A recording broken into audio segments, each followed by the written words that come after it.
"Hide your pathetic low-class job tonight, Vanessa," my father hissed, adjusting his cufflinks while glaring down at me. "Your sister is bringing home a decorated Navy SEAL captain. He's an elite warrior who despises unimpressive, ordinary people. If you embarrass this family, you're cut off." My sister Chloe laughed, basking under the country club chandelier, treating me like an uninvited servant. Little did they know, the plain business suit I wore hid a career they had never bothered to understand.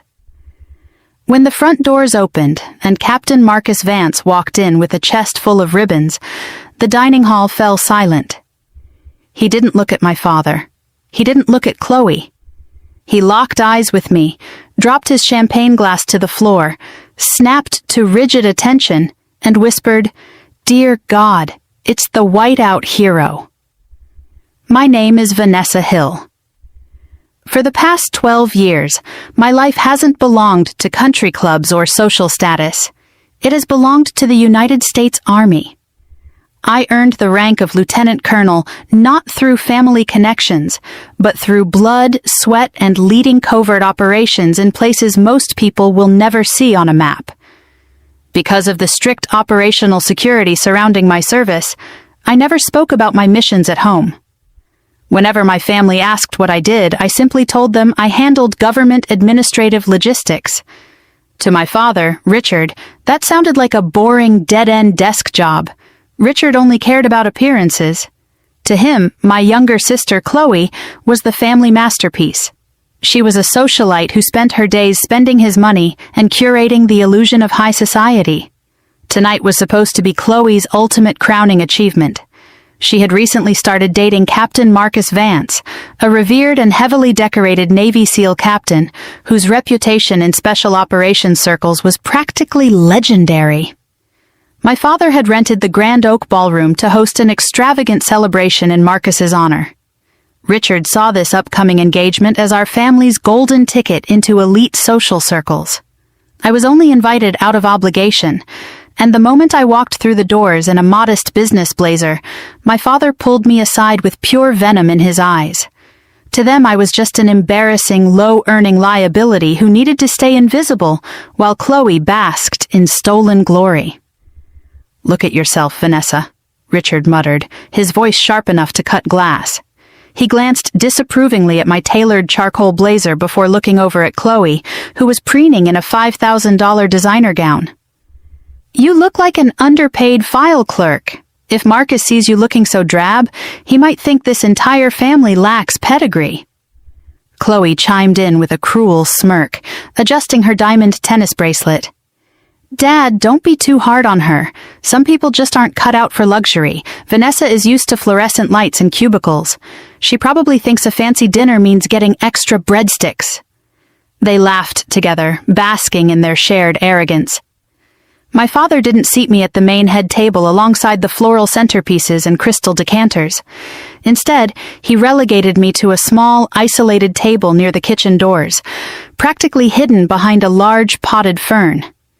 Before walking away, Richard leaned in close, his breath hot against my cheek. "Here is the rule for tonight. You stay in this corner, keep your mouth shut, and do not approach Marcus. If the waitstaff gets overwhelmed, make yourself useful and clear some empty glasses. If anyone asks, tell them you're the distant cousin who handles the paperwork. Do not embarrass us with your pathetic reality."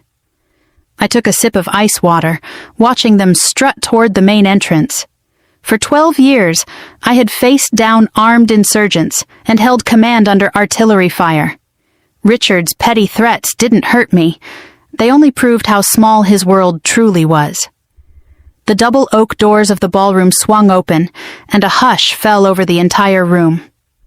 Captain Marcus Vance stepped inside, dressed impeccably in his Navy service dress blues. His broad shoulders carried an array of combat ribbons, jump wings, and the unmistakable gold trident of a SEAL operator. Every local politician, wealthy donor, and socialite immediately stood up, practically holding their breath to catch a glimpse of the celebrated war hero. Richard practically tripped over his own polished shoes to get to him first. "Marcus, my boy," my father beamed, his voice booming across the parquet floor. Welcome to our humble celebration. We are beyond honored to have a man of your caliber joining our family circle." Chloe rushed forward, latching her arm onto Marcus's elbow like a prized accessory, batting her eyelashes for the event photographer. "We planned this entire evening just for you, darling," she purred, handing him a flute of vintage champagne. "Only the finest for my captain." Marcus offered a polite, practiced nod, but his sharp, tactical gaze instinctively scanned the perimeter of the room, a habit every true combat veteran shares. His eyes swept past the chandeliers, past the glowing ice sculptures, past the eager faces in the crowd. Then, his gaze locked onto the shadowed corner near the kitchen doors. He saw me. Marcus froze.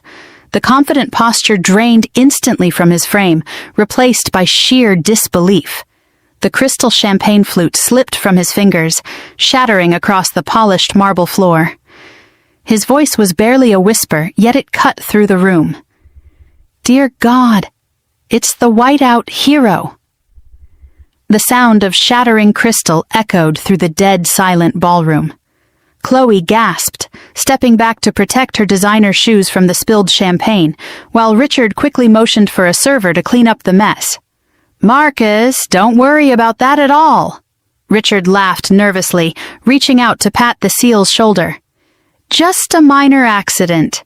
Come, let me introduce you to the city council members at the head table." Marcus didn't even blink. He completely ignored Richard's outstretched hand, gently shook off Chloe's grip, and began marching straight through the crowd with absolute military precision. Whispers broke out as guests parted like the Red Sea. He marched past the floral arrangements, past the VIP tables, straight toward the back corner where I sat behind the potted fern. He stopped 2 paces in front of me, brought his heels together, and snapped the sharpest, most rigid salute I had ever seen. "Vanessa!" Richard's voice shrieked from across the floor as he hurried over, his face purple with fury. "Stand up and apologize to Captain Vance right now. What did I tell you about staying out of the way? Marcus, forgive my eldest daughter. She is completely clueless and has no idea how to respect an officer." Marcus didn't break posture. Without looking away from me, his voice boomed across the entire hall with battlefield authority. "Shut your mouth and stand down, sir. You are speaking to Lieutenant Colonel Vanessa Hill, Senior Operations Lead of the Special Operations Aviation Regiment, and you will show her the respect she earned." The entire room went dead silent. You could have heard a pin drop against the polished hardwood. Richard looked as if he'd been struck by lightning, his jaw slack and his hands trembling at his sides. Chloe stood frozen a few feet back, her mouth opening and closing like a fish out of water. "Lieutenant Colonel," Richard stammered, looking between us in complete bewilderment. "No, Marcus, there must be a mistake. Vanessa just does basic administrative work for the government. She's an office clerk." Marcus slowly lowered his salute, his eyes blazing with cold intensity as he turned to face the crowd. 5 years ago, my SEAL reconnaissance team was ambushed in the Hindu Kush Mountains.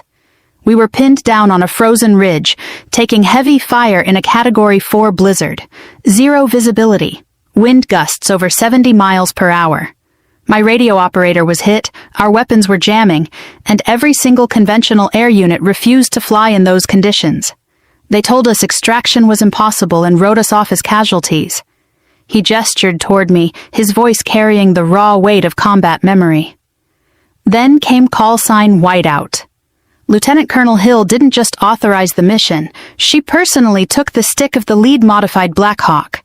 She flew blind through jagged mountain peaks beneath the radar, hovering inches off a cliffside in sub-zero winds, while hostile rounds tore through her fuselage. She pulled all 8 of my men out alive. Without her courage, none of us would be standing here today. Marcus looked directly at my father.